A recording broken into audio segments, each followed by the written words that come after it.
Hello mga kababayan, welcome po sa aking YouTube channel, Analisa Reality Vlog. Magandang buhay po sa inyong lahat at maraming salamat po sa patuloy na suporta nyo sa aking mga reaction video. Yung mga nakasuporta po sa akin, nakasubscribe, maraming salamat po. At ngayon ako ay magbibigay sa inyo ng aking reaction, sariling opinion, dito naman po sa kay Daddy Frankie. So this is all about kay Stephanie. So 2 months ago, na vlog po sila ni Daddy Frankie. Hindi inaasahang pagkakataon kasi ito si Daddy Frankie mostly social experiment. So nakapunta sila sa isang lugar, liblib na lugar, at doon niya nakita ito si Stephanie na sobrang ganda niya, ang puti-puti niya, talagang as in maladyosa, ang ganda.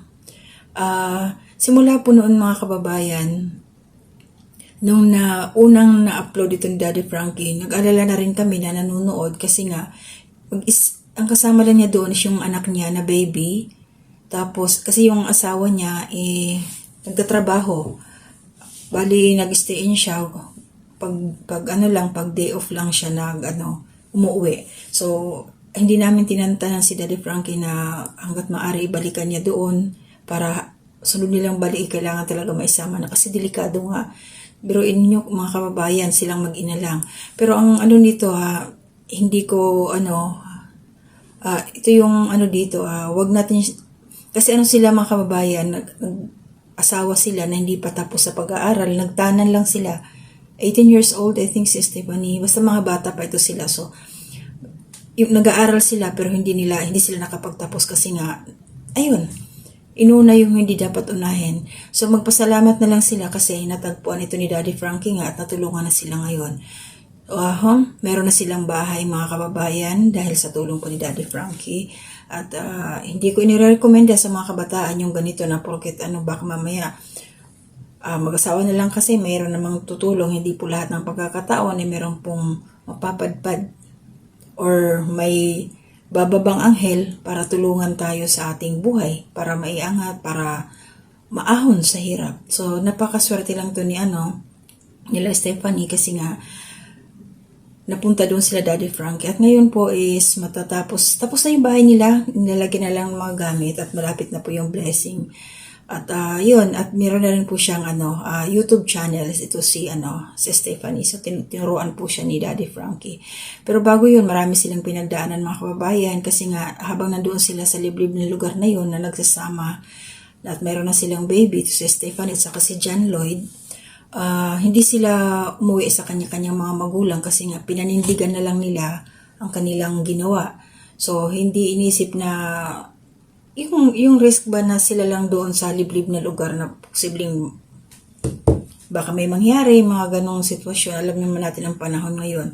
So, at least nalabas na sila doon. So, bago nangyari yun, pumunta muna sila nga sa nanay ni John Lloyd. Doon sila unang pumunta. So, pinatawad naman, matagal na silang ini-expect na umuwi. Then, ongoing yung process hanggang sa nakauwi na rin si Stephanie doon sa mama niya. So, nagkasundo-sundo na yung buong pamilya.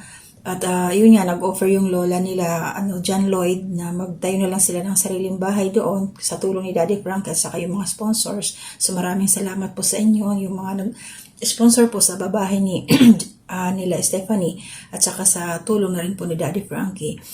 Yung sa lola nga nila, yung unang lote na gusto sana pagtayuan katabi lang ng bahay nila, John Lloyd, inayawan ng lola nila kasi mas gusto na mayroon pang area na mas malapit talaga doon sa grandparents ni John Lloyd. So, doon po sila malapit. So, thank you Lord kasi nga natulungan sila ni Daddy Frankie. Ngayon, malapit na yung blessing po sa bahay nila at sana meron silang pagkakitaan at makapag-aral ulit ito sa Stephanie.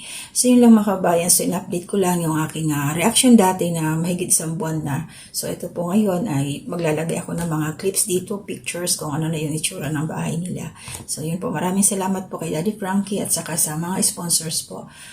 Suportahan po natin sila para mas marami pa pong matulungan na higit na nangangailangan. Pero mga kabataan, hindi ibig sabihin na mag-aasawa na kayo kasi nga tulad ng sinabi ko kanina, unahin muna ang pag-aaral kasi pag may pinag-aralan tayo ay may lamang. Naalala ko si Yam Yam yung sa PBB na daig pag may pinag-aralan ka, lamang ka na talaga. So, ganun. So, kahit saan ka magpunta, pag meron kang edukasyon, hindi ka basta-basta maidadaw ng kahit na sino. Hindi ko naman sinasabi na porque wala kang pinag-aralan, ganun ka na. Hindi. Ang ano ko lang dito, mas angat kasi pag meron kang pinag-aralan, mas maraming opportunity. Makakapili ka kung anong gusto mong gawing trabaho. Depende sa kitaan. So, kasi maging wais na lang tayo. Diba? Kung saan mas malaki ang kita, doon tayo. Ganun lang ang buhay. So, diskarte lang talaga. Kasi mayroong mga walang pinag-aralan mga kababayan na mayaman kasi madiskarte sa buhay. At mayroon naman mga pinag-aralan na porket may pinag-aralan, nakaupo na lang sa dugyan, nag-aantay na lang ng grasya pero walang dumarating na biyaya. So galaw-galaw din tayo. So diskarte sa buhay para umangat tayo. Ganun lang po. So maraming salamat at gabayan tayo ni Lord. Tuloy lang pong suporta sa bawat isa. Pakisubscribe po ang aking YouTube channel. Ganun na rin po si Daddy Frankie. Maraming salamat po. Hanggang dito po muna. Sa susunod ulit. Bye-bye po.